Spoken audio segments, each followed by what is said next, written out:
We're live. I cut you off. Good. I'm glad. I hate you. It's fine. I'll do it next week, or I'll forget. I'm gonna mute your microphone. Should we record this on stereo? No. Oh. and here's why. Because everything going into the stereo is mono. So if you record it in stereo, then you have the left track with all of the mono sound and the right track with nothing, which is funny because the last week when we started playing around with new software to make the audio better, which we did. To be fair, it's less echoey. Yeah, no, it definitely sounds way better. But then if you're one of the lucky few to download last Monday's, like a week ago Monday's, let's call it bonus episode, if you're one of the lucky few to download it between 4 and 11 a.m. on the Monday it was released, then you received ear abuse where you would only hear it through your left headphone. And I was unaware of this because I refuse to listen to the podcast before uploading it. I just assume it's good until this was brought to my attention via a YouTube comment from Antifa Catboy. So thank you. A well-deserved shout out. And then I scrambled to try to fix it and how to split the two stereo channels into two mono channels and then delete one of the mono channels, which I did, and I was pretty proud of myself. Good for you. Yep. And then congratulations, you're not a jackass. Very quickly re-uploaded it and pretended like nothing happened. And that's the story. And now the audio's good again. Watch this audio be for this episode be wrong, and me also not check it, and again have to be told via YouTube comments that it's bad. I hope that happens. I cannot express to you the amount of dislike I have for having to be stat boy and also audio technician. Okay. Number one, I don't know your feelings on audio technician. I assume they're mostly neutral. You love being stat boy, so don't even with me. No, because don't even with me. I feel like it distracts me from talking too much because I'm looking shit up. Look, whereas like anything to keep you from talking too much. You just get to sit over there in my ivory tower, all high and mighty on your fucking Clydesdale, and just think of racist jokes to say. I want to say them too, but I'm too busy reading up on, who did this and what's this information? I'm like, look up this thing and tell me if no, I hate it. I actively hate it. The lookups I understand. I know you don't really want to be producer, but you have to be. Great. But as far as stats boy, I meant like keeping the stats of all the nominations and stuff, and then making lists and charts and graphs. You love that off camera. Yeah, I love that. Love that. But live on air where I have to look shit up. Well, I hate it. Well, I over here sitting on my horse. I believe on a Clydesdale. Doing racism. And I'm over here looking up what year this thing was or who this person was to this person. Like, I hate it. Well, what can I tell you? These are the roles we have settled into. Water finds its own level. So I think this is the way it's supposed to be. Yeah, maybe. Maybe I'll just quit this fucking podcast. It's God's plan for both of us. Yeah, but see, it can't be God's plan. Allah's plan? No, because God does not approve of the rest of our lifestyle. So he can't make a plan for this podcast, but also be okay with what we do on our day-to-day lives. Maybe God should lighten the fuck up about a couple of on-paper straight guys who kiss sometimes and are maybe getting trans-species surgery. Yeah, I don't think... lighten up, God. I don't think maybe write a New Testament that's more chill. I don't think he's going to be chill. I think he's going to judge us from now until the end of time. I see. How about a new Quran? That might be a hard sell. That you might not find a widespread audience for that information. I'm going to write the new Quran. All right. It's going to be very sex positive. It's UNI sex? UNI sex. Yeah. I don't even have anything to say. We wanted to give speaking of the Quran and the cool stuff it teaches, wanted to give a shout out to the gay Iranian man who was going to leave Iran for the West because Iran is mean to gays, but before he could, his family cut his head off. So shout out to him, not the family. You know what? I could do without the family. He seems like the best member of that family. Yeah, I agree. Your thoughts? You're like, I'm with his dad.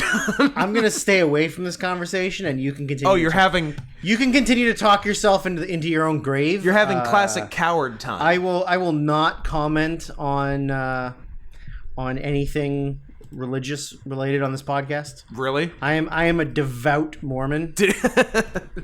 Let me see your magic underwear. I'm wearing it. Oh, there it is. I show you my underwear every day. Every day. And you try to make me wear it, and I'm like, I'm not ready. Correct. Do we know? I'm an Episcopalian. Yes. Do we know 80s WWF jobber Paul Christie? Did he go into the cookie business after wrestling? I don't know, but he's fucking dead. Is he Mr. Christie? He's Mr. Christie, and he's fucking dead now. By his own Congratulations. hand? Congratulations. Is it by his own hand? I don't know. Was it a Don Cornado situation? Doesn't say. And no, I don't think so. Why do we know? How do we know he's dead? Why do we know he's dead? Who is he? Who, what, when, where, why, how? Also, R.I.P. to the guy who sung "Under the Sea" in The Little Mermaid, because he also killed Sebastian. The voice of Sebastian died today. My cat's namesake died on the 24th. That's not what you named him after. It's not what I named him after. Most people think I named him after Lil Sebastian, Lil Sebastian, or Ryan Gosling in La La Land. Okay, but it came out like. It was very close. Like, La La Land came out like 1 week after I got Sebastian. So it's not... I named him that because he's fancy. It's a fancy name. It is a fancy name. I don't know a lot of Sebastians that aren't fancy. Yeah. In fact, I do know a Sebastian, and he's very fancy. Exactly. Is it my cat? Yes. And also a Mexican kid that I taught. Well, it sounds like you know 2 Sebastians. Yeah, but he's not a person. The Mexican is not a person? The cat is not a person. Jesus Christ, Drew. Oh, I won't say anything religious, but I'll say Mexicans aren't people. That is true. I will say that. I will say that. I will say it, and I'll stand by it. I will gladly admit that Mexicans should stay in Mexico. Bad hombres? Bad hombres, all of them. This is said by a man who actively almost didn't leave Mexico because he didn't want to come home. Really didn't want to come home. That would have been fun if you had run away to Mexico. Well, if I knew then what I know now, that this virus would happen and I would just quit my job anyways, I would have stayed. But also, if you had been in Mexico during COVID, you 100% would have died. Well, I am an overweight guy who does lucha, so yes. High risk. I would probably be dead. I love reading the Wrestling Observer every week, and it's like, here is this week's list of over 50-year-old luchadors who are dead from COVID. Who no one's ever heard of. There's a lot of them. I actively wish all of those dead luchas my thoughts and prayers. A safe passage into the land of the muerte. Land of the muerte. Yeah. Yeah, I fucked her. I went real halfway on that one. I was just excited to learn that Coco, Ferdinand, and that Guillermo del Toro produced one were all different movies. Different movies. I mean, 2 are similar, and Ferdinand's about a gay bull. Is he gay? I mean, he's a fucking coward bull, so... So he reads as gay. He reads as gay. Just in from Drew. All gays are cowards. Like that Iranian man who was trying to leave for a better life and got murdered for it. What a coward, says Drew. What a coward. Speaking of gay... Send your comments to @SarianSoftPaws on Twitter. Send comments to me about how bad Drew is @NotScottHenson on Twitter. Speaking of gay men, I had hypothesized to Scott a very funny idea... And by funny, I mean, like, illegal and also not that funny. Wouldn't it be funny if we, like, kissed? Like, just kidding. Unless... Number one, we've kissed 100 times. So many times. Number two. No, I had hypothesized to Scott that there's a very heavily trafficked... cruising area within 10-15 minute walk from my apartment. Yeah. And I had said to Scott, like, man, what a great idea it would be to just go and cruise, but without doing anything. Get cruising. And just blackmail everybody that's there. Because there's a lot of closeted cruisers. Yeah, I think the amount of closets to non-closets is in favor of the closets. Mm-hmm. I think it's a lot of married men or loners who've never had a friend, or just people that are so sex depraved that they need to go put their unprotected wiener in another stranger's butt. To have raw dog gay sex outside. Could you imagine how great it would have been if the government had created AIDS to kill black people? Oh, a dream. Like, the amount of unprotected gay sex in public parks a golden would age. Be tenfold. Oh, yeah. But unfortunately, Reagan created AIDS to kill black peoples and gays. Yeah. And especially gay black people. And talk about hating a group so much that you double affect them with AIDS. Yeah. It's not just one or the other. We're going to kill... You are both. Both of your demographics. That is very sad. Also, R.I.P. Billy Porter. R.I.P. Billy Porter. R.I.P. HIV Billy Porter. I'm not just sure. I'm HIV positive. Yeah. Yeah, I just like the idea of going there, secretly taking pictures of everyone, then going home and spending 45 minutes to an hour on every person, finding them on Facebook, finding their wife's messaging name. their wives, and blackmailing them for whatever I want. I feel like that's a really fun idea, but also I don't have the energy to do that, and I'd be really scared that I would go to the cruising area and get tricked into doing something. Oh, you'd probably end up doing something, but you could still do the rest of your plan. You would just also have had gay sex. As long as I'm not in any of the pictures, then I guess who am I hurting? Yeah, who's gonna find out? Yeah. What's the worst that's gonna happen? You're gonna come. You know what? That's a pretty good end game. You know what? It's been a minute since we've talked about gay sex on the show, so I'm glad we're bringing it back. I'm glad we're bringing it. I feel like we're winning back a few old listeners right now. I mean, I'm sure that the amount of listeners that listen in for us to speak about gay sex is very high. I like, especially at the end of last season or the beginning of this season, when did I get Twitter back so I could ask a bunch of gay questions to gay men? I think last season. Last season? Yeah. So far, things are going good. I've had a lot of my questions answered. Yeah, that's good. So, yeah, let's keep it going. I don't think I have any more questions currently, but... You have all the information you need now? For the moment, until I need to blackmail some cruisers. Oh, hey. Are they called cruisers? Cruiserweights. Cruiserweights. Because it's about weight sizes, weights and not limits. It's about weight maxes and not weight limits.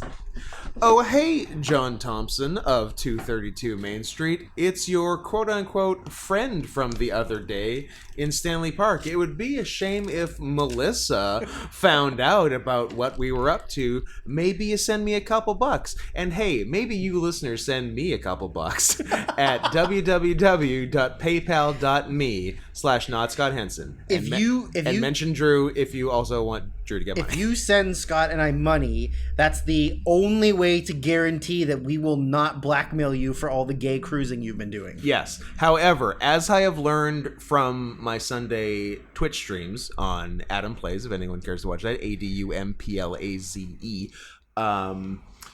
That's not how you spell plays.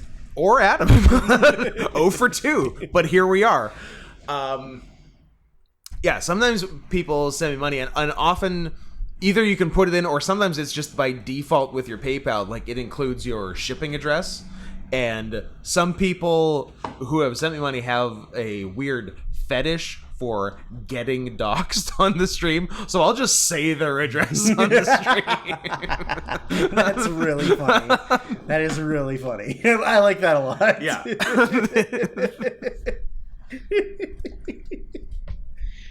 Amazing. Yeah. Oh, it was fun. Well, if you don't want that to happen, make sure you don't send your address to Scott. Yeah. Or or say don't, like, if you look, I'm a reasonable guy. If you say please don't dox me, I won't. But if honestly, I probably won't. But I get messages that include, like, the message "dox me, daddy." Oh, no. And guess what? You're getting doxed then. And Scott. I do not like that at all. I don't know what to tell you. I really don't like the term daddy. Nobody does. Well, no, I guess lots of people do, but we don't.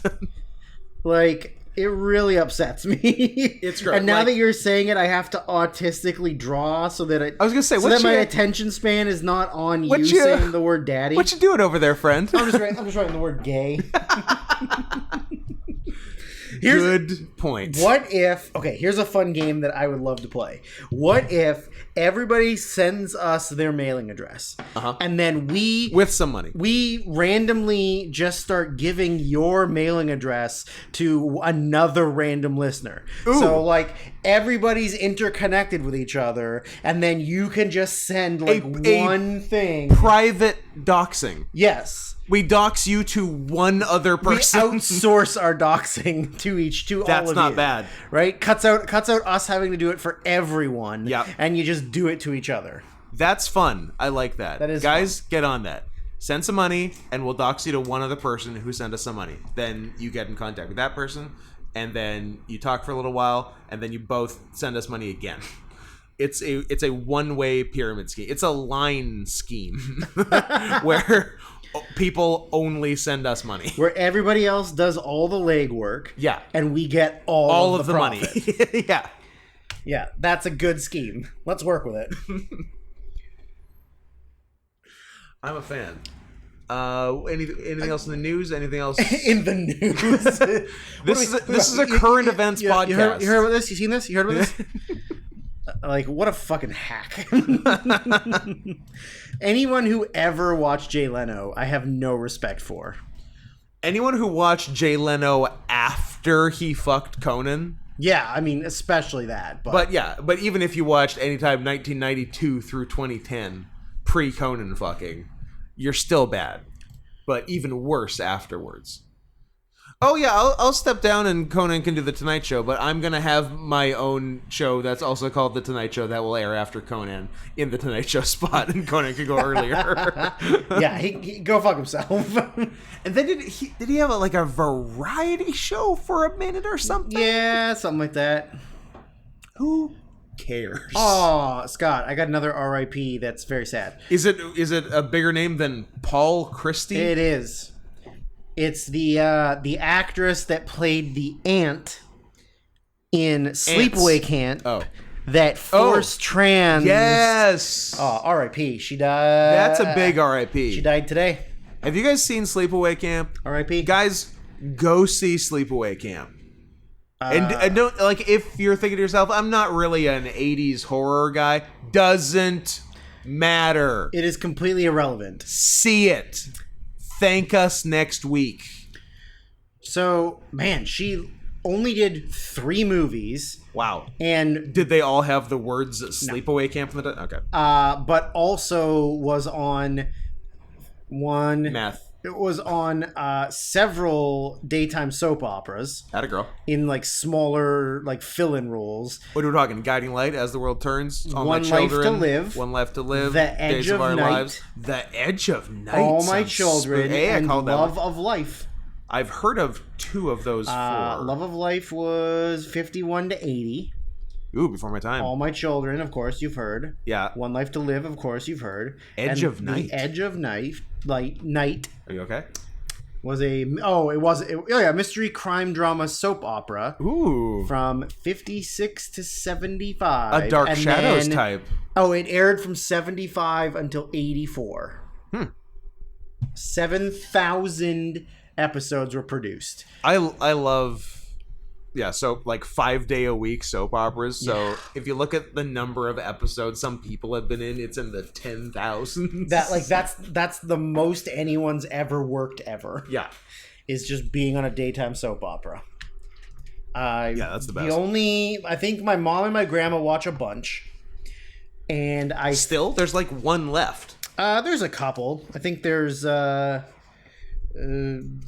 Days of Our Lives. I think there's Days of Our Lives. As the World Turns. Nope. Gone. General Hospital. General Hospital might still be. I remember my mom and grandma used to watch Passions, which I believe had a magical LP. Yeah, it did. Some people at my high school watched Passions. What? But also some people at my high school were gay. Some. General Hospital. I'd say it's still on. Still on. Yeah. 1963 to current. Good run. Jesus Christ, 60 years. That is a good run. As the World Turns. 56 to 2010. Yeah, because my mom and grandma's big 2 were As the World Turns and Guiding Light. And they both went off in 2010. Passions, 99 to 2008. Yeah. R.I.P. Strong decade, though. Did it have... Who... Give me this LP's name. He had magic powers, and then he died, like, real young. Yeah. Even their lifespans are shorter. You know what? You nailed it. I believe that Passions had a lot of magic. It had magic, and for sure. Magic and mystery. And honestly, all soap operas should have magic. Like, you're a silly concept to begin with. Yeah. Why not have magic? Absolutely. He could... I don't... What's... Is it in poor taste to Google what's the midget's name on Passions? Not anymore. All right. You've put it into the zeitgeist, so now it's out there. Do you believe in magic? And I know you're gay. Okay, well, I just want to see here's Google's autocorrect. What you got for what's the midget's name on? I'm gonna go Willow. Nope. Star Wars. Nope. Tiptoes. Nope. And the answer is Gary Oldman. What's the midget's name on Fantasy Island? It's Tattoo. What's the midget's name in Benchwarmers? Okay. I think it's the same guy from Bad Santa. Okay. I think it's him. Tony. What's the midget's name on Love Boat? Now there was a midget on Love Boat? I think they're confusing. I think they mean Fantasy Island. Yeah. What was the midget's name on Wild Wild West? There's a midget in Wild Wild West. Kenneth Branagh. Dwarfs' names in Fantasy Island. Why does nobody know Tattoo? What is the midget's name in Elf? Village which is, of course, Peter Dinklage. What was the midget's name on Fantasy Island? What was the name of the little person? Nope, don't like it. I'm out. Do not PC my request. Thank you. I didn't ask for that. I don't want it. Okay, give me the name of the LP. Timmy Lennox. He also played he looked like a boy. He played the young version of Benjamin Button. the Grinch in weird. in the Grinch movie. I forgot. Maybe that was the character. Oh yeah, that was the character's name. I forgot he Josh looked like Ryan Evans. I was gonna say, like, they had to call him Timmy. 20. Because he's an LP, they couldn't call him Timothy. He was 20. That's what he looked like as 20. He looks for he those looks 3. For those of you not looking at Drew's computer right now, why aren't you? He looks like a baby at age 20. Sorry, what's his name again so people can look it up? Oops, I closed it and now it's gone forever. God. Well, sorry. Jesse Ryan Clifton. Jesse Ryan Eisenberg. Jewenberg. Well, I wish I hadn't closed it before you asked me what's his name. So guess what? You're never gonna find out. I'll take a rare run at producers and go Josh Ryan Evans. That might have been it. Which is probably why I should be the producer, but never will be, because I need to sit here on my Clydesdale. Did you look it up or you just guessed? I looked it up because that's how fast I am, because I'm that good. But I refuse to do it regularly. I don't want to be mean or speak ill of the dead. He looks weird. Oh, he objectively looks weird. I don't think anyone would fault you. People will fault me. You know what? People will fault you. Oh my god. Was he a baby genius? He did stunt work for Baby Genius. That means he played a baby. Oh no. Oh my god. How old was he in 1999? 17, and he played a baby. Oh, how old was he when he died? 20. Yikes. In 2002. Oh, damn. So he died like pretty early into Passions. Yes, he died three years in. He was in, why does it tell me how many episodes? I feel like IMDb has like rejigged their shit, and it's hard to find things now. He couldn't have been in 300. He was in 300 episodes. Yeah, I'm surprised it's only 300. It's a daily sitcom. And then he fucking straight up died. What did he die of? Tell me, Scott. What did he die of? Being too small. Yeah, I guess. He was too small. He was 20, and he was 20, but also a baby. What? No way. What the fuck? Are you kidding me? No, I would never kid you. Apparently, they killed his Passions character died off. Oh, what did they do? On a Monday, and he died several days later. Oh, so they were planning to... Okay. They wished it upon him. Well, the question is, were they planning to kill the character regardless, or was it clear like he was not well and they wanted to write off the character, or did they literally murder him? I think they literally murdered him. Holy shit. They wanted to kill him off to make the show seem real. Like he died the week his character died? His character died. Holy shit. Was he killed via magic? They turned him back into a doll or something? No, I'm not even joking. I think he was a doll in the show who came to life. I think you're right too. Yeah. But I'm still not ready for it. He died of complications during surgery. So what if he was trying to get bigified? Oh. Yeah. He was getting the old break your limbs so that they grow back together longer and do that 40 or 50 times. But then he just ended up as a dolphin. Yes. He just was like, it was mostly loose skin. Well, R.I.P. LP from Passions. R.I.P. LP. But not LP from Run the Jewels. No. May he live forever. We'll see. I mean, he'll outlive Killer Mike. Killer Mike's very fat. Although, is LP in great shape? No. But sometimes the ones that are in the worst shape end up outliving the ones in the good shape. I heard that it's always the quiet ones. It is always the quiet ones. It's a lone wolf. You can't stop it. No, you can't. It's a loner mentality. Didn't have a lot of friends. Played a lot of video games. Didn't understand why girls didn't like him. Probably because there's especially when he asked them to smile more. And ugly weirdo. Called them pretty, but. I can't believe pretty didn't work. You know what? Sometimes it just doesn't work. I can't imagine we have a large female base. Well, we're on the internet, so yes. So already that puts us at about 98-2 male. Okay, it's a real FurCon situation. Yeah, even when there are girls, they're insulated by gay furries. Yeah, we're two girls. Yeah, good luck cracking that great wall of gay furries for the one girl at the convention. So we're both girls and we're surrounded by gay. We're furries. kind of both the girls in this scenario. Yeah, because this is a feminist podcast. I don't agree to that. Fourth wave feminism. What's fourth wave? You won't eat anything that casts a shadow? Yeah.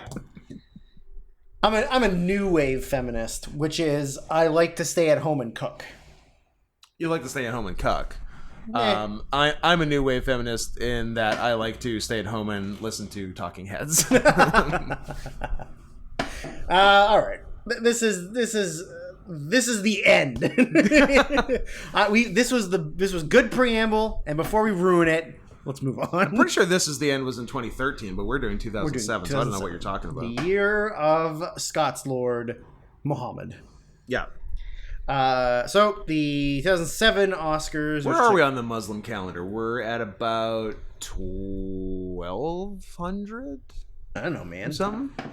Look it up, Drew. I know you love looking stuff up. Follow-up question: is there a Muslim calendar? Do they go by Muhammad years? Chinese calendar, Jewish calendar, Islamic calendar. Okay, good start. It exists. It is 1442 AH. I don't know what that means. After Hebrews got out of the fucking way and we did our own calendar.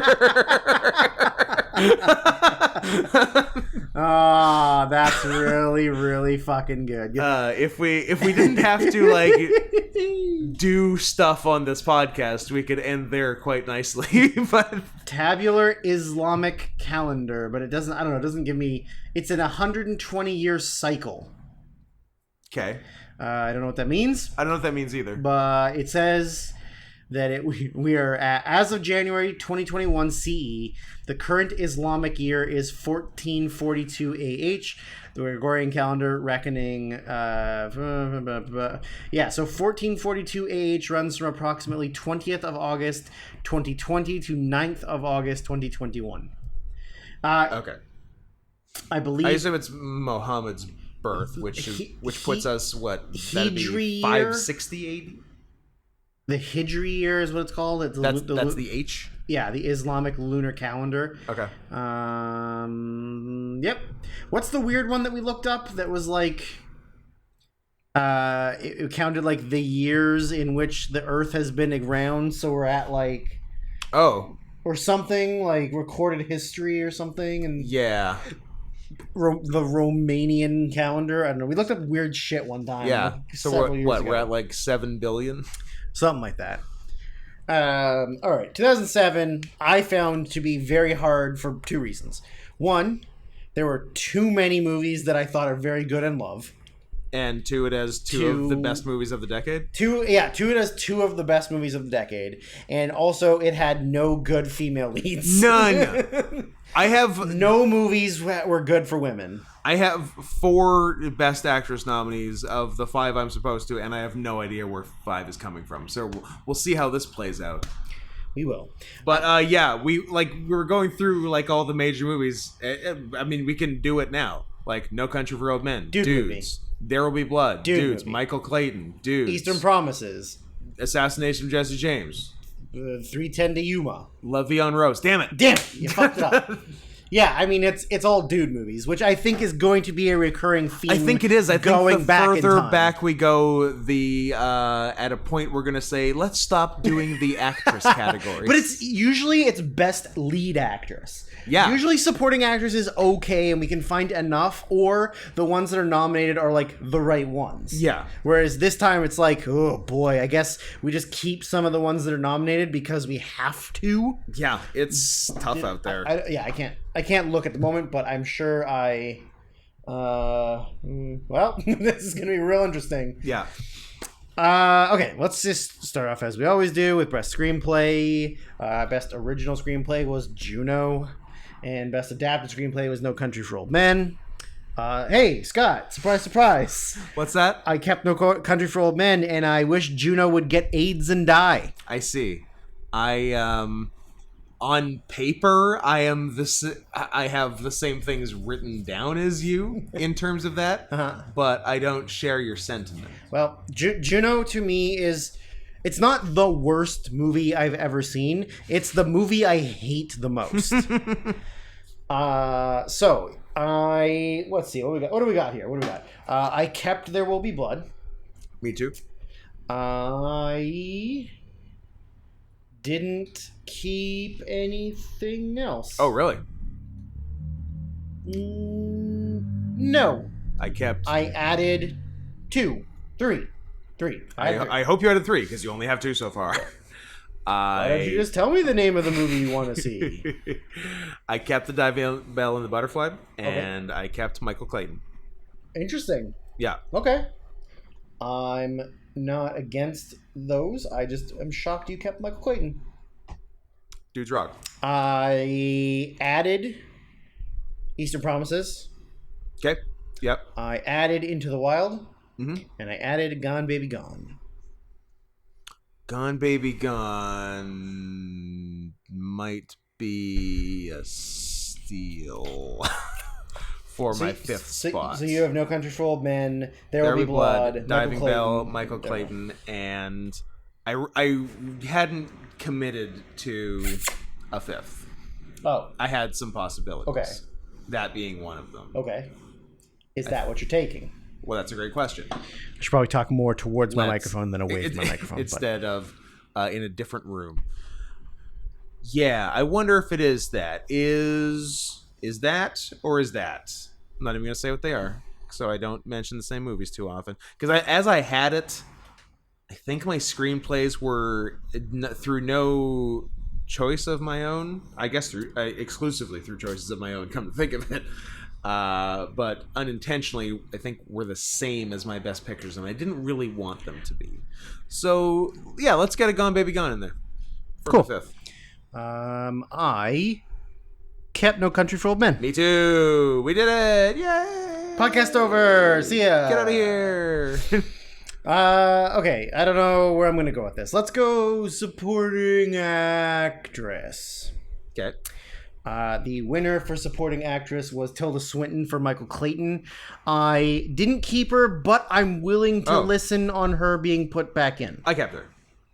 What do you think about that? Is that a good case for her? I kept her. I kept her.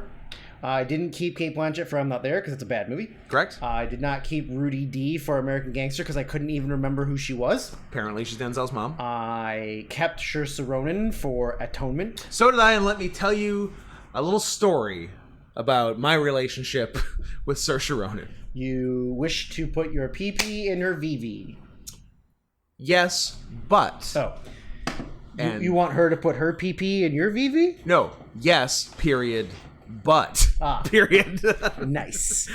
No. So as we've gone back, we've gone back from 2019 to now 2007. We've seen a lot of Saoirse Ronan. I think I've nominated a lot of Saoirse Ronan. Yes. My fair share. And in every movie I've seen her in, every movie I've heretofore seen her in, I have wanted to fuck her in half. I've nominated her 3 times. Nominated her 3 my times. Producer's telling me I've nominated her 3 times. Fuck you. I wanted to absolutely wreck her sexually.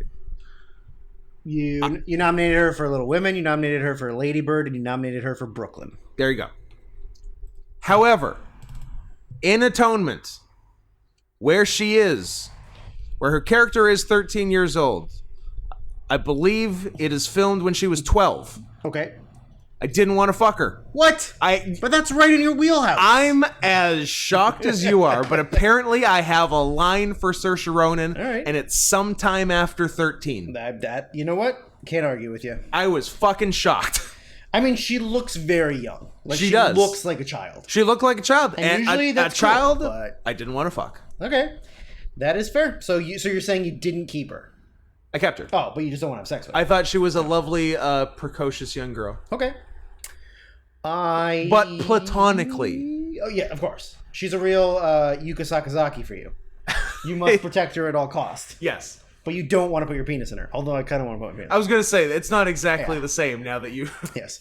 I kept Amy Ryan for Gone Baby Gone. Me too. She had an amazingly garbage accent. Oh, what a great shit Southie accent. That's it for the list. Let me ask you this. How many did you add? 1, 2, 3. I had 3. Was one of them Naomi Watts for Eastern Promises? It was. Well, I'm satisfied. You're done. I don't need to go any further. Was one of them not Jennifer Garner for Juno? Yeah. It was in fact correct. Not it was not Jennifer Garner for Juno. All right, I'm 2 for 2 because you added her. And that's all of mine because I got Tilda, Amy Ryan, Saoirse, Jennifer Garner, Naomi Watts. I have Naomi Watts, Saoirse Ronan, Amy Ryan. I added Kathleen Keener. Catherine Keener. What did I write? Kathleen. Because you're thinking of Kathleen Turner. Hot, sexy lady. Chandler's trans mom on Friends. Catherine First Keener, trans character on TV? Maybe. On the most transphobic show on TV? Yeah. I guess it's not TV, but the first trans character at all was... No, I've already taught myself. No. So I was thinking the first trans character was Baloo in the Jungle Book when he put on the coconuts. But then I remembered that Lassie was trans. Yes. Yeah. The girl dog was played by 9 boy dogs who kept dying in wells. Yes. Catherine Keener for Into the Wild. Yeah. And reasonable. I put Michelle Moynihan for Gone Baby Gone, but I'm willing to put Tilda Swinton in. I would put Tilda. Michelle was fine, but didn't do anything that spectacular in Gone Baby Gone. That is true. She was there, and you've already got a better actress from Gone Baby Gone. That is true. Your winner? Catherine Keener for Into the Wild. Okay, I kept Tilda. Fair. Very, very good choice. She was a great bitch without being a cartoonishly over the top bitch. Yeah, that's true. So now let's do best supporting actor. Sounds reasonable. The winner was Javier Bardem for No Country for Old Men. I'm going to say neither of us kept him. I think you're dumb. I'm dumb. Both of us kept him. Yeah. I kept Casey Affleck for the assassination of Jesse James by the coward Robert Ford. I might have. Okay. I didn't keep Phil Hoffman for Charlie Wilson's work because I didn't.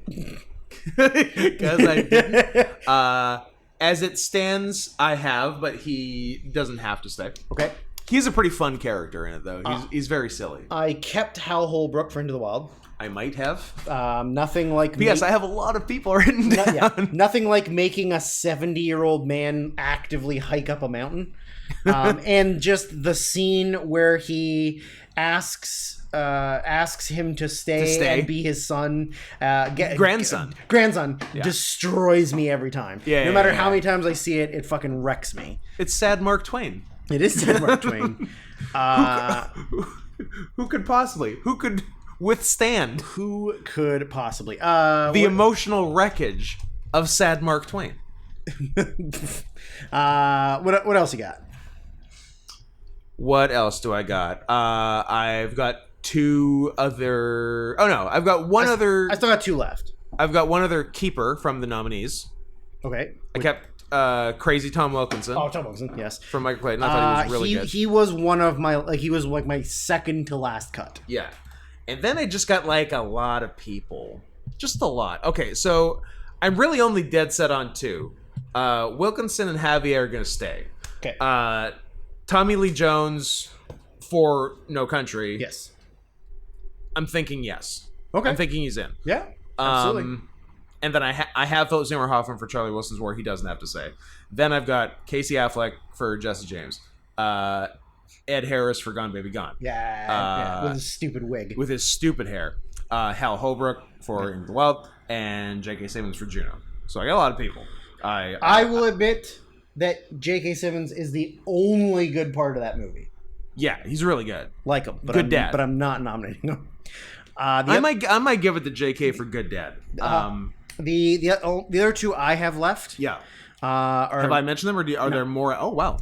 Vincent Cassel for Eastern Promises. Oh yeah, as just absolute fuck up. Yeah. He's really I really like him as an actor. Yeah, and so anytime he gets to do like bigger American movies, or I guess Canadian movies, whatever, I'm really on board with him doing that. And the other one is, to me, is a very weird and unique thing. Brian H. Dierker for Into the Wild. He plays Rainey. Oh, okay. He's not a professional actor. Yeah. He's a marine stunts and marine documentarian. Interesting. Yeah, he doesn't have a Wikipedia. They hired him to do the water-related stuff in the movie, like when he rides the kayak in the river, and then like with the flooding when he's in the car and the flash flood and stuff. But just Sean Penn liked him as a person, liked his look, and he was like personable enough to be a character, and I thought he was very, very good. Like, that's very cool. Believable. I like an out of the box. That's like my out of the box French named guy from the class last year. So I got Vincent Cassel, Javier Bardem, Casey Affleck, Hal Holbrook, and Brian H. Dierker. Okay, so what am I going? I'm going Javier Wilkinson, and then the other. Okay, you know what? J.K.'s in. Okay. J.K.'s in for Juno. He had some nice... please call him by his legal full government name. Just kidding, Simmons? Yeah, that's the one. The Yellow Peanut Eminem. Yep, Yellow Peanut. Simpsons. Simmons. Y.P. Simmons. Y.P. Simmons. Y.P. Freely. Casey was a good little shithead as Robert Ford. Yep. I mean, Scott, his name is in the title of the movie. Ed Harris. We spoil? Do we spoil movies in this? We don't really spoil them in the top 10s. Do we spoil them in the Oscars? I feel like there's been moments where we've said stuff. I'm gonna spoil a little bit of Gone Baby Gone. All right. I mean, it's from 2007. I'm pretty sure if you haven't seen it, you had your fucking chance, assholes. You had a long time to see the movie. I like they kind of subverted the Ed Harris trope where like, oh, what do you know? Turns out Ed Harris is the bad guy. But wait! Not so much! Yeah. But that's more the writing than Ed Harris's performance. Yes. But his performance is good. Like Ed Harris is always good. I like Ed Harris a lot. Did you nominate Holbrook? Yeah, I kept Holbrook. Yeah. I think I will too. Okay, so I've got 4. Javier, Wilkinson, Simmons, Holbrook.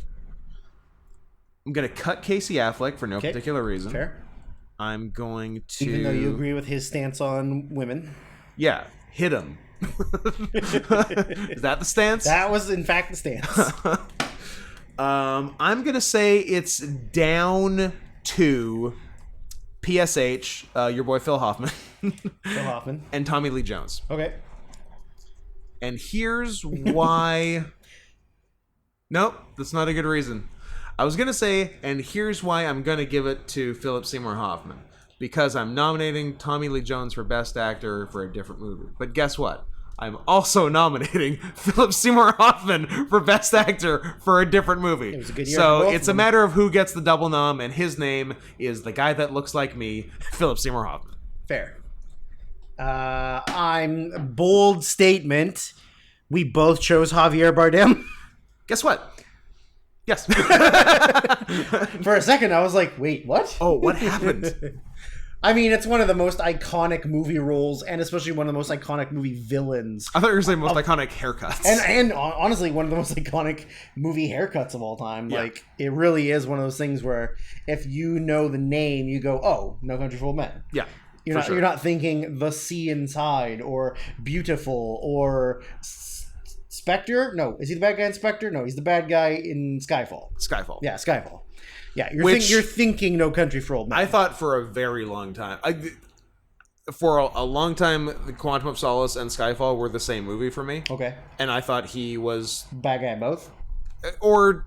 Oh, because you thought it was the same thing. I don't even really know what I thought. Okay. But I would have told you that Javier Bardem was in the movie Quantum of Solace. Gotcha. He's not. It's not. It's a French guy. Oh, it's some guy. That's why I'm like, well, the bad guy has to be a name actor. He's a named French actor.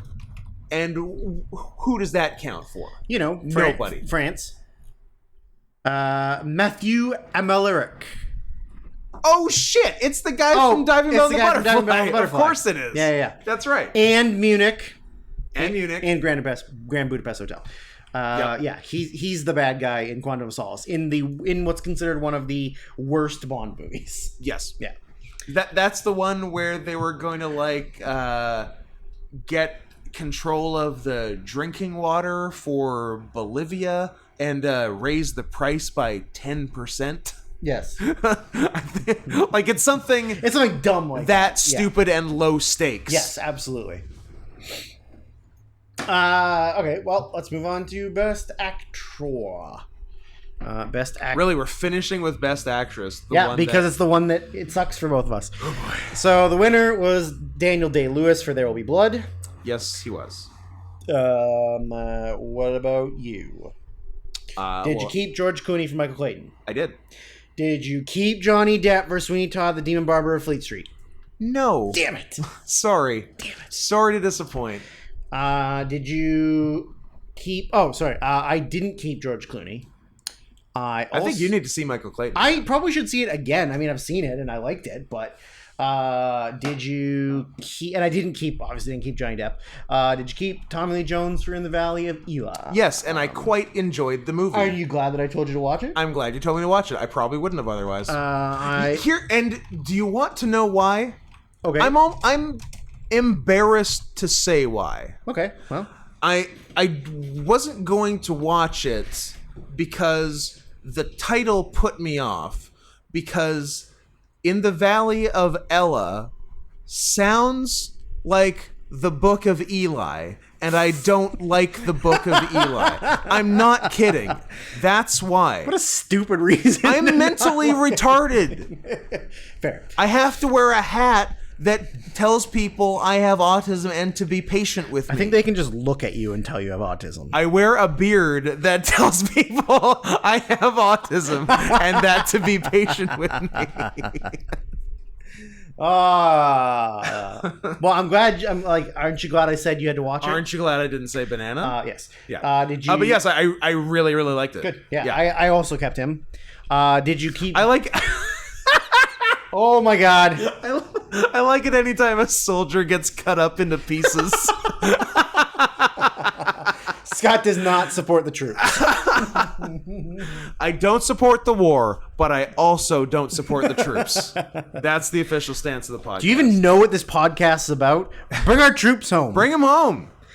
Did you keep Viggo Morgenstein? Yes. For Eastern Promises. I also did. I bet you did. Of You course I did. love Eastern Promises. I do, actually. Although so do I. And I said to you while we were enjoying ramen, by the way, that ramen hit the spot Ramen was good. so fucking well. Ramen was delicioso. That was so satisfying. I was so happy after I ate it. And wasn't too full, Nope. Yeah. just satisfied. Yep. Shout out to Ramen Danbo on Robson Street in Vancouver, British Columbia. Fantastic. delicious. Anyway, Also run by staffed actual by Japanese. actual Japanese We were served people. by Yuto, Yuto. not Chang. Wow. Political. Political. Get the Chinese out of ramen That's restaurants. like getting Chinese food and having it served to you by Gurpinder. Make ramen Japanese again. Get that. Merja. Get that. Merja. Or Mr. Ja. Tony, in Ja. fact. What the hell was I? Oh, yes. While we were enjoying our ramen, I said, just a heads up, Drew, I gave Eastern Promises every Oscar because if you're looking for a better naked fight in a bathhouse, you're shit out of luck. Mad respect to Viggo for constantly showing his penis. Yeah. He's right up there with Fassbender about just I'll be naked. Yeah. Fuck it. Yeah, just people with very European names. Yeah. Love hanging dogs. Yes, they do. So you've got Daniel Day-Lewis, George Clooney, Tommy Lee Jones, I kept Viggo Mortensen. Kept 4 of 5 nominees. I kept Daniel Day-Lewis, Viggo Mortensen, and Tommy Lee Jones. And as it stands, my 5th is Phil Hoffman replacing Johnny Depp. For Savages, yes. But I'm open to... If you can make a case for either Phil Hoffman or Clooney being replaced, I'll listen to it. But Tommy Lee, Viggo, and Daniel aren't going anywhere. Well, I added Emil Hirsch for Into the Wild. I thought about Hirsch. I think it's one of those... But he was on Entourage, so he lost points. Fair. As you know, I like Man vs. Wilderness movies, and also his... Yes, you do. His disgusting body by the end. Do you, do you plan to fight the wilderness at some point? No, I think that... Because, you're very into it. Is it going to happen for you one day? No. Will Maybe. you ever be the man versus wilderness? Maybe. I think what it is a lot of the time is I like the acting performances that don't have a lot of dialogue, because to me, dialogue all sounds fucking stupid. Because the way that people talk, not in every movie, but like in a lot of movies, bad movies, the way that people talk is like the way that they deliver their dialogue. They're reading lines, scripted lines that like that's not how people talk, or that's not how one person interacts with another person. It's too perfect, it's too exact, or sometimes it's like just too literal. So when you do Robert Redford on a ship in the middle of the Pacific with no dialogue in the entire movie, but the movie is still fucking awesome. Like, that's the kind of movie I like, you know? So, I don't know, that's why I like it. The other one that I'm willing to swap out, but I don't really want to, was noted Canadian actor Gordon Pinsett for Away From Her. Yep, I thought about him for sure. CanCon, baby. Did you keep Tommy Lee? I did. Okay, because I would, if you didn't, I would say replace him with Tommy Lee. But if you got Tommy Lee, I'm not going to make a strong, because my other two are weaker ones anyway. So I'm not gonna hold your feet to the fire on that one. Okay, good. Please don't. It hurts. And what? So you've got yours? Yes. Do you have yours? I do have mine. I got DDL, Vigo, Emile Hirsch, Gordon Pinsett, and Tommy Lee Jones. And I've got DDL, Clooney, PSH, TLJ. Oh man, three named actors. Yep. Nice. Yeah. Where was it? PSH and Marion Cotillard. No, I think I'm reading the wrong line. You jackass. And Viggo Mortensen and Tommy Lee Jones. Another bold statement. It's Daniel Day-Lewis. Are you goddamn kidding me? Yeah, I mean, it's not even close. It has to be. As much as I really like everybody else in this category, it's not even like a question of, well, maybe. It's like, no. It's fucking Daniel Plainview. Daniel fucking Plainview. He drinks your milkshake. You don't have a choice. No, if I told you I was a gay man, you would agree. Absolutely, I would agree. All right, so this is the tough one. This is the one that we thought, Turns out I have 5. I have 5. I don't know how much 5. I care about the 5. Oh, I don't. So I have 5 and a winner. I think for that alone, I'm something of a hero. Correct. Not unlike my parents. Were my parents heroes in this podcast or the last one? Last one. Damn it. Well, at least we're in order. If we recorded out of order, I feel so stupid right now. So mad at yourself. I'm glad we recorded in order. Call yourself a retard out loud. So I've definitely done that too. Best lead actress. The winner was Marion Cotillard for La Vie en Rose. Yes. We both kept her, even though one of us didn't see the movie. But I didn't see it because I knew, I'm like, she's good, and I know she's going to be good, and I don't care about the movie. Yeah, so I kept her because I know she's an amazing actor. I saw the movie, she was good, and I didn't care about the movie. Right? So I kept Cate Blanchett for Elizabeth the Golden Age. I didn't, because I don't give acting nominations for sequels.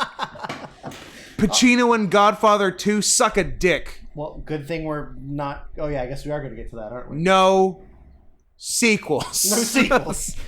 Also, it's weird that the movie Elizabeth from 1998 had a 2007 sequel. Well, you got to do something. Do you? Got to nuke something. Is it the same director? Look it up right now. I don't... Stat boy. So you confuse me with your terminology. Stat boy is the guy who compiles all the stats for our nomination. I know. Which you love and gives you sexual thrills. Gives me sexual powers. This is producer, not stat boy. It was, in fact, the same director. Good.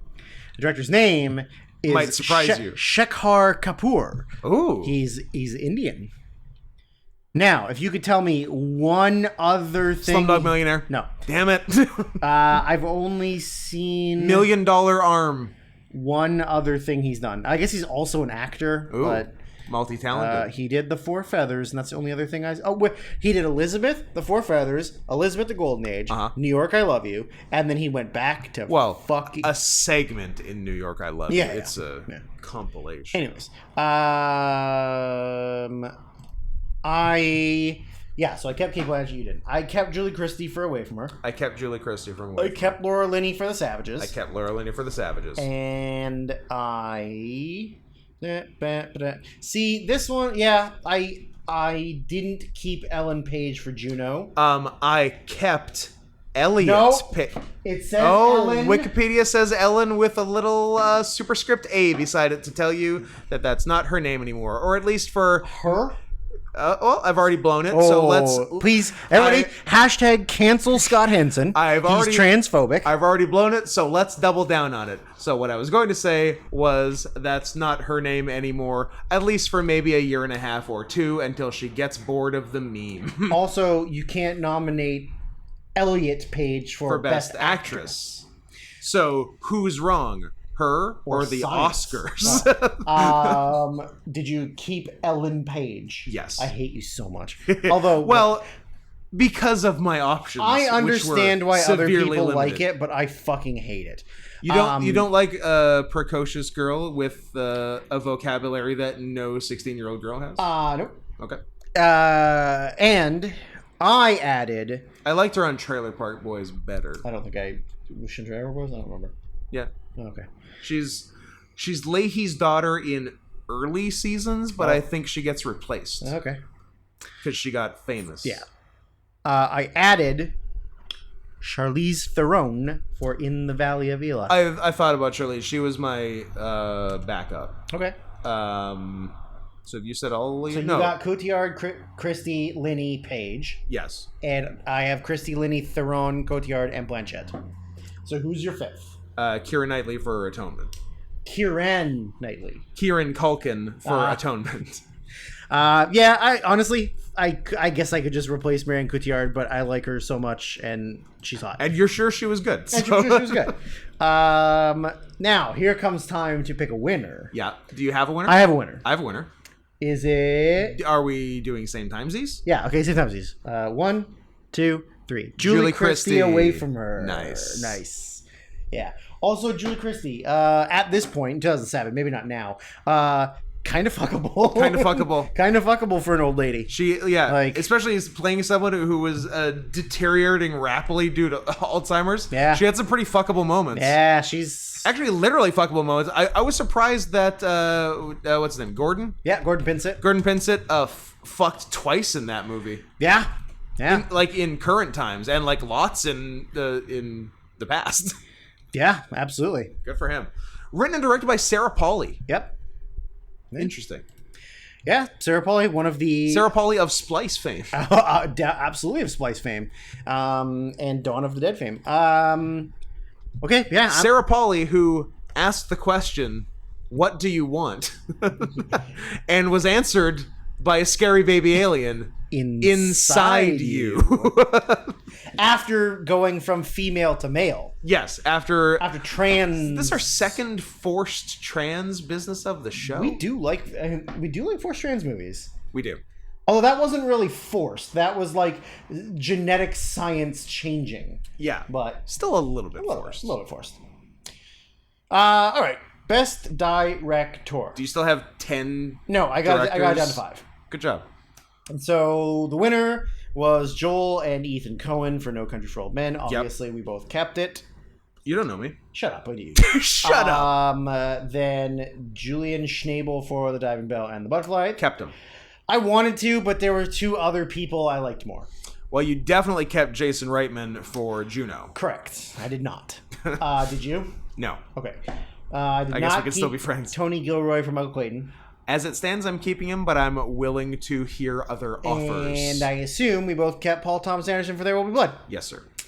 I added David Cronenberg for Eastern Promises. Oh, I might throw him in there. I feel like this is one of his only opportunities to get nominated. Yeah. You know what? He's probably getting thrown in there. Okay, keep talking. Okay. What else you got? I added Ben Affleck for Gone Baby Gone. You know, I was going to, and then I didn't, because it's Ben Affleck. I know, but... No, I know. I really like the movie. Yeah. He can do one good thing every 10 years. Yeah, and it's Argo. And it's aggro. Talking about growing I understood corn that. in Iran. When I was going through it, I was like, I could go for Ben Affleck for this, but I'm like, but I don't want to give Ben Affleck a nomination. Well, too bad.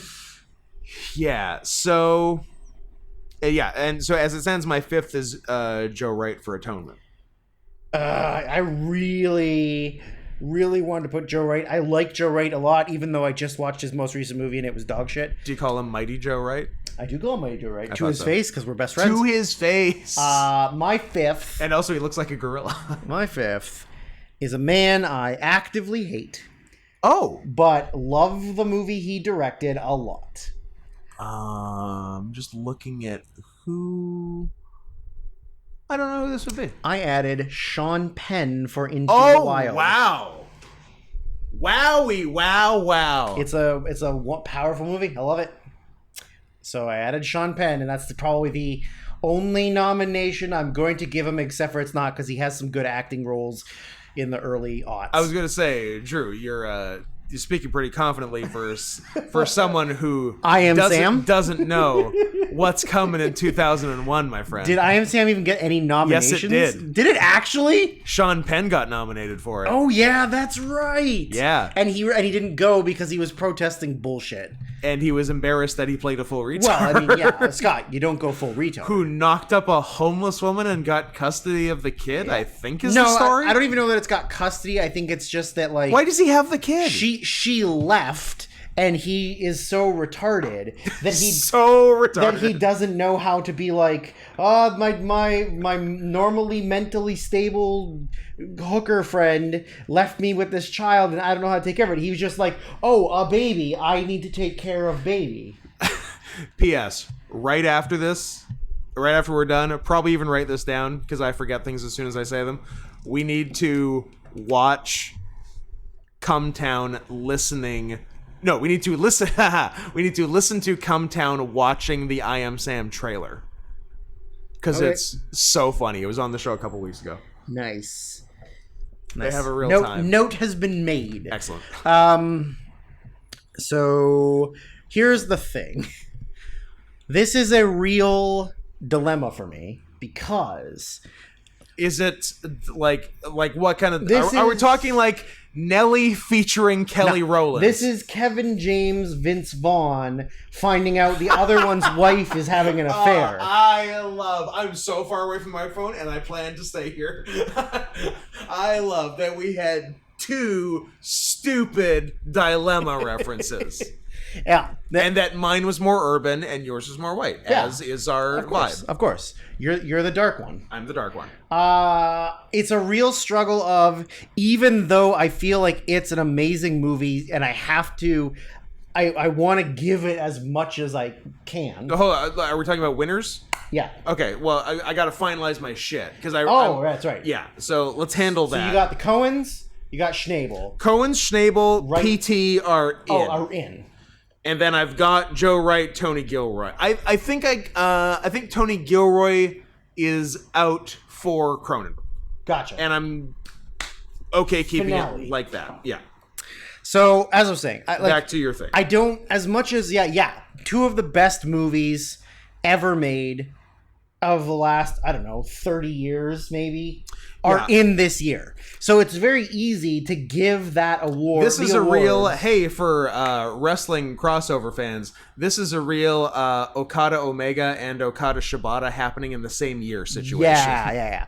So 2 of the best ever. Now, are you doing what I'm doing and have sort of made a habit of over the course of this podcast and am ashamed for doing it, being a cheap little bitch?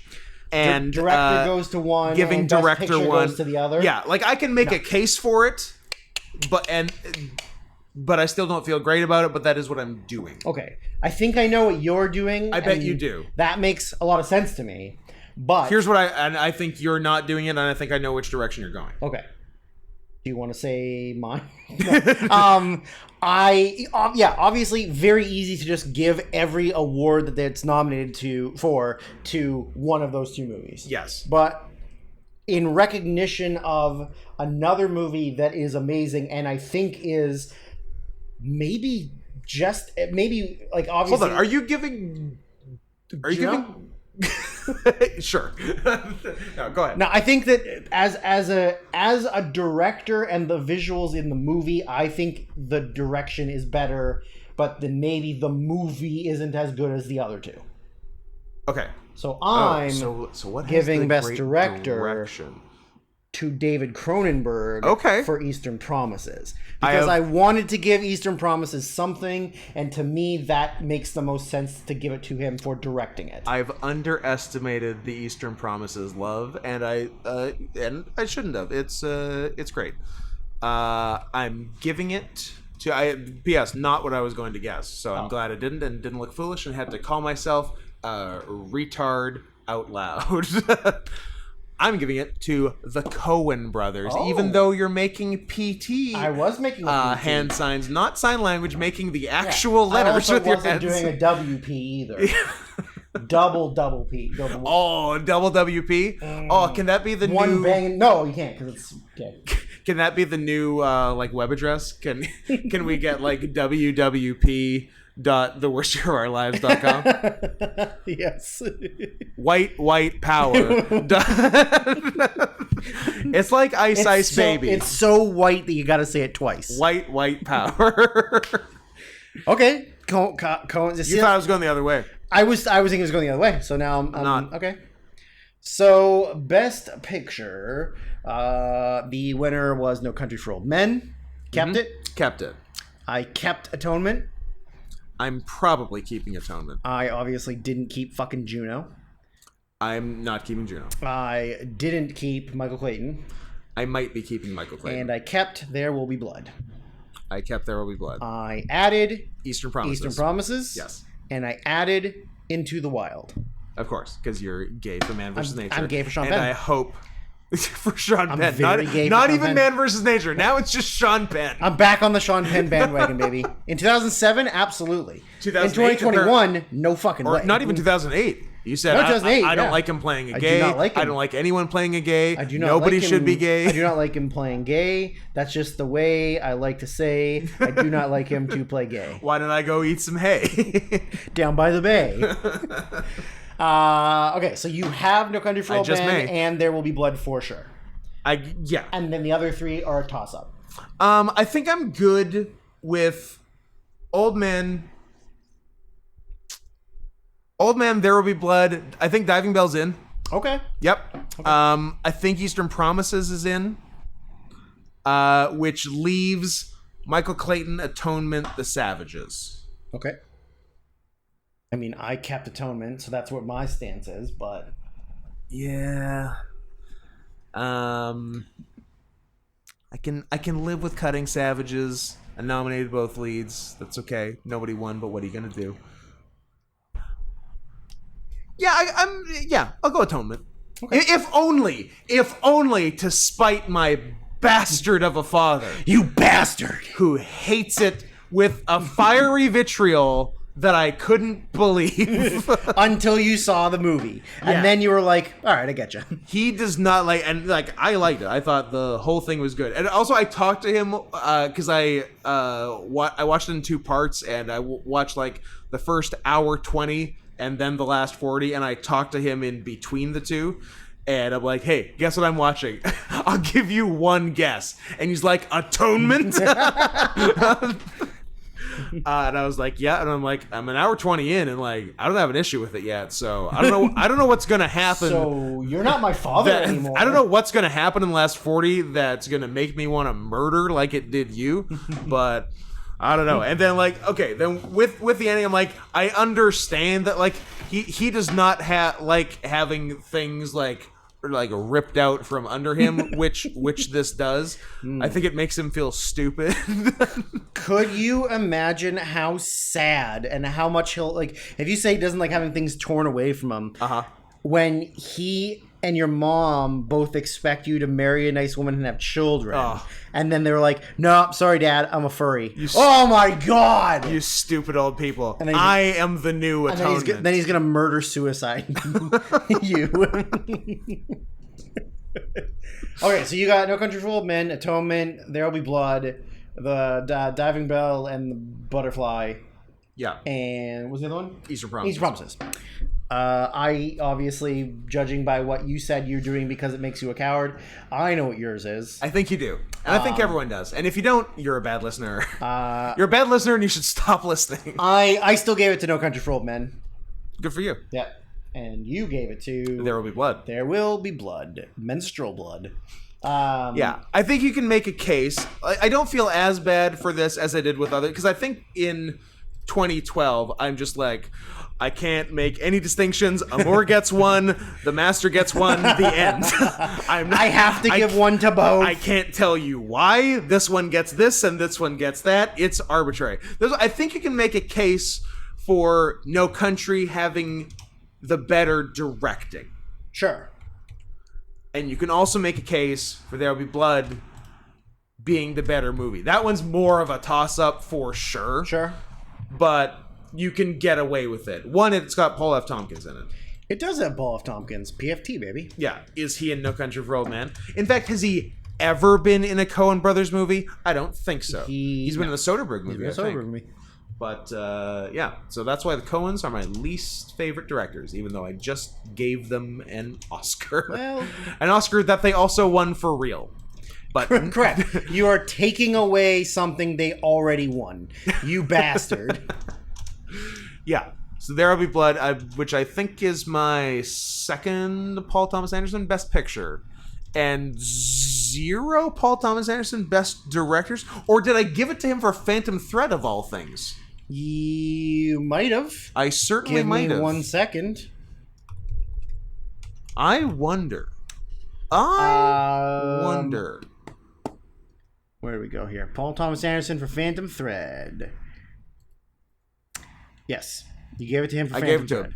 Yeah. So he won for a movie that is definitely worse than 2 other movies. Especially if you ask somebody else who's on the podcast. Especially if you ask some uneducated, some malcontent Philistine. Listen, if he doesn't like dresses, if he had just fucked the dress, it's implied it would be the best movie I've ever seen. The Phantom, or if he was stitching his cum into that's what we dress. said. The Phantom Thread is cum. No, it's the Phantom Rope. I have to see it to believe shot it. On the inside of the dress. I have to see it to believe it as a power move. No, seeing is believing, Scott.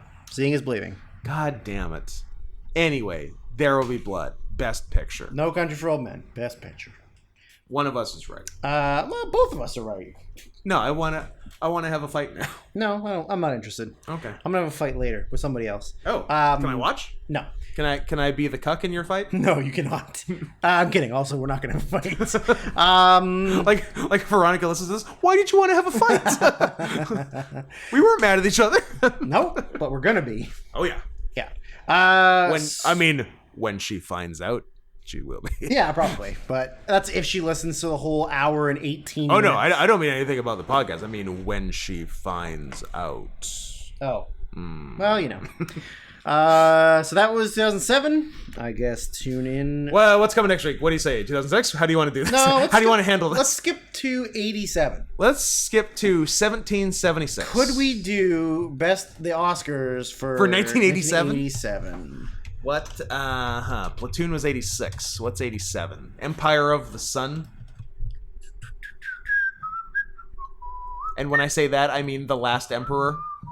Last Emperor, Broadcast News, Fatal Attraction, Hope and Glory, Moonstruck, My Life as a Dog, Wall Street. Misleading movie title. Yes, I'm aware. Yeah. Good Morning Vietnam. That bitch never turns into a dog. Ironweed, whatever the fuck that is. Ironweed? Jack Nicholson and Meryl Streep. I don't know. I mean, those are... The Untouchables. Throw Mama from the Train.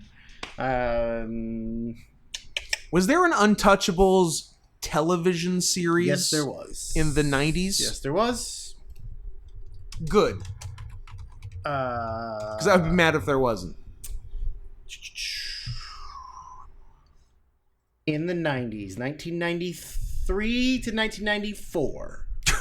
Solid run. 42 episodes. That's a lot of episodes for 2 years. Starring very few people you would even recognize. Who's Elliot Ness? William Forsythe is Al Capone. Okay. John Rhys Davies is Michael Malone. Okay. Elliot Ness is Tom Amandus. Who the fuck? Amanda Hugginkiss? This guy. The face looks kind of familiar, but I don't know the name. He Tom was Amandus. in Everwood. Great. He was in The Long Kiss Who Goodnight. among us hasn't watched Everwood start to finish? True. Well, we did it. We did it. Have we told them everything they need to know? Yes. I guess do all the things, like the thing, subscribe to the thing, and then after you subscribe, then click the fucking bell, because subscribing doesn't actually do anything. It doesn't, like, if you subscribe, it doesn't tell you when the new content is out. You also have to click the fucking bell. So click the bell, okay? Just be a pal and click the bell. All right, and if you do it, I will tell you that the secret letter is R. Nope, you buffoon! It was R last time, wasn't it? Yes, it was. So it can't be. It must be you. It is you. It's you. It's you. You know what? I would like to make an emergency apology. I cannot stress enough. It's you, not R. You idiot. You are gay.